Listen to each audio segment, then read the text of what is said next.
Baik, Assalamualaikum warahmatullahi wabarakatuh. Saya akan cerita Tenlit yang berjudul 5 cm. Ceritanya bermula dari lima orang sahabat yang pastinya sudah dekat. Mana-mana mereka pergi pasti bersama, walaupun mereka sudah berbeda kampus. 5 orang tersebut telah lama bersahabat dan memiliki sifat yang berbeda, namun selalu membuat suasana menjadi nyaman saat mereka pergi bersama-sama. Genta adalah orang yang selalu menjadi pemimpin dari 5 orang tersebut. Genta adalah penggemar berat Riani, tapi yang lain tidak tahu, bahkan Riani sendiri tidak merasakan hal yang sama. Genta adalah tipe orang yang lebih mementingkan orang lain daripada dirinya sendiri. Badannya tidak besar, berambut lurus dan berjambul. Arial adalah orang yang paling ganteng di antara mereka berlima. Arial ini berbadan besar, tinggi, dan berkulit hitam. Arial merupakan orang yang sporty, habis kemana-mana selalu pakai sepatu basket. Orang yang biasa-biasa saja tapi asik. Jarang nyela, jarang bercanda, tapi kalau ketawa paling keras.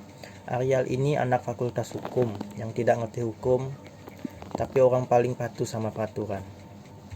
Zafran adalah seorang penyair yang selalu bimbang. Kesan pertama melihat Zafran sangat berbeda. Badannya kurus, rambutnya gondrong samping dan depan saja mirip vokalis Oasis. Tapi Zafran orangnya modis, kelakuannya tidak berantakan, orang paling aneh dari mereka berlima. Ian adalah penggemar berat sepak bola, tetapi tidak bisa main bola. Genta menyukai klub Inggris. Badannya bengkak, badannya botak, sering dijulukin Riani adalah cewek satu-satunya di antara mereka berlima. Riani menggunakan kacamata, cantik, cerdas, dan sangat mengutamakan prestasi. Seorang aktivis kampus, makanya dia pintar. Riani juga tertarik pada Genta yang pintar. Mereka berlima terlalu sering kumpul sampai akhirnya mereka merasa bosan. Mereka merasa tidak lagi ada topik yang harus didiskusikan, dan akhirnya Genta memiliki ide supaya mereka berlima tidak ketemu dulu selama 3 bulan. Tepatnya sampai tanggal 14 Agustus. Mereka akan bertemu lagi pas tanggal 7 Agustus. Genta bakal SMS mereka suruh bawa apa saja, karena ini planning rahasia buat mereka kecuali Genta. Mereka berlima pun setuju untuk tidak bertemu selama 3 bulan itu dan menjalani kehidupan masing-masing tanpa melakukan komunikasi satu sama lain. Akhirnya malam itu juga merupakan malam mereka terakhir ngumpul sebelum 3 bulan itu selesai. Selama tidak ketemu selama 3 bulan, banyak hal yang terjadi. Mereka berlima jadi orang yang lebih kaya hati dan pikiran, khususnya buat Ian sama Arial, karena yang paling banyak dibahas di sini mereka berdua.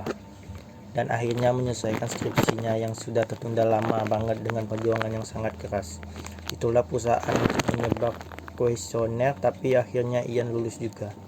Ian juga lebih sering kenal dengan dosen pembimbingnya.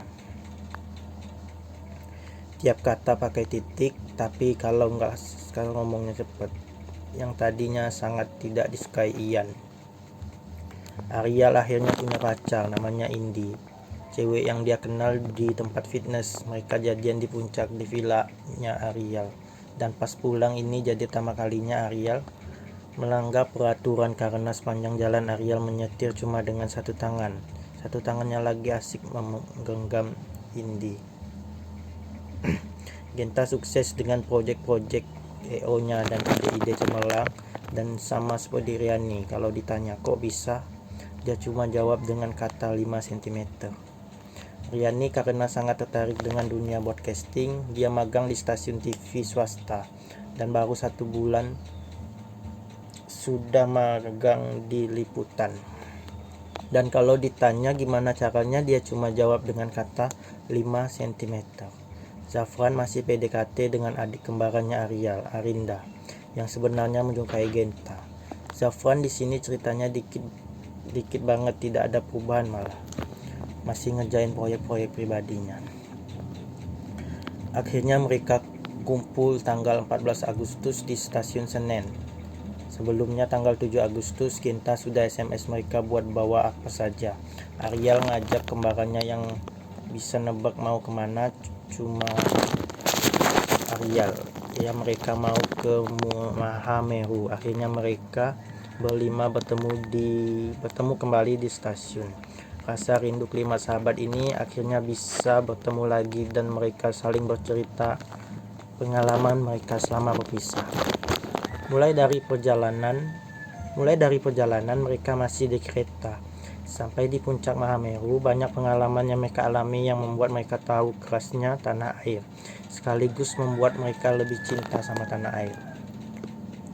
Yang pas sampai di puncak, di sini juga mereka kenal dengan rombongan lain, yaitu ketuanya namanya Daniel. Mereka ini punya teman yang meninggal di Mahameru, namanya Adrian.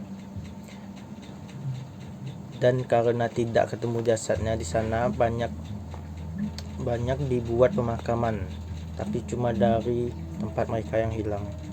Banyak sekali kejadian yang mereka belum rasakan saat mengalami pendakian ke Mahameru. Sebuah pengalaman yang tidak akan bisa terbeli dan tidak akan terlupakan. Setelah lama berjalan, mereka hampir sampai di puncak Gunung Semeru, yaitu Mahameru, puncak gunung tertinggi di Pulau Jawa dan merupakan puncak abadi para dewa. Jalanan menuju Mahameru mulai curam, banyak batu yang jatuh dan injakan kaki mulai curam. Dan saat mereka berlima berjalan, sebuah kejadian tidak terduga. Batu sebesar kepala manusia banyak jatuh di depan gerombolan Ariel, Genta, Zafran, Ian, dan Riani, dan para pendaki lainnya. Ada batu yang kena Ian dan Dinda. Ian bisa dibilang sempat mati suri karena sempat tidak bernafas, tapi akhirnya sadar. Melanjutkan perjalanan ke puncak, Ian dan Zafran melihat sesosok mahasiswa sendirian membawa bendera merah putih. Menyemangati mereka, "Duluan ya," katanya. Tapi anehnya yang melihat pemuda itu hanya mereka berdua. Keempat temannya tidak melihat pemuda itu, dan ternyata yang dilihat Ian dan Zafran itu memang almarhum Adrian. Karena mereka berdua mengecek ke makam Adrian yang terdapat foto Daniel dan kawan-kawan. Di foto tersebut terdapat foto pemuda dengan alma mater kampus membawa bendera mirip sosok pemuda yang menegur mereka di puncak. Akhirnya mereka berlima berhasil sampai di puncak gunung tertinggi, yaitu Mahameru. Rasa senang, capek, bangga, dan semuanya bercampur. Melihat segala sesuatu berada di bawah kaki saat berada di puncak tertinggi. Setelah sampai di puncak, para pendaki melakukan upacara 17 Agustus, yaitu setiap puncak gunung pasti mengibarkan bendera saka merah putih pada tanggal tersebut. Nah, setelah mereka semua istirahat, hanya Genta dan Riani yang masih di luar. Di sini Genta mengungkapkan semua perasaannya ke Riani, dan Riani juga mengungkapkan perasaannya ke Genta. Sayangnya orang yang selama ini disukai Riani itu bukan Genta, tapi Zafran. Di dalam tenda, Zafran dan Dinda, meskipun keduanya berpura-pura tidur, tapi mereka mendengar semua percakapan itu.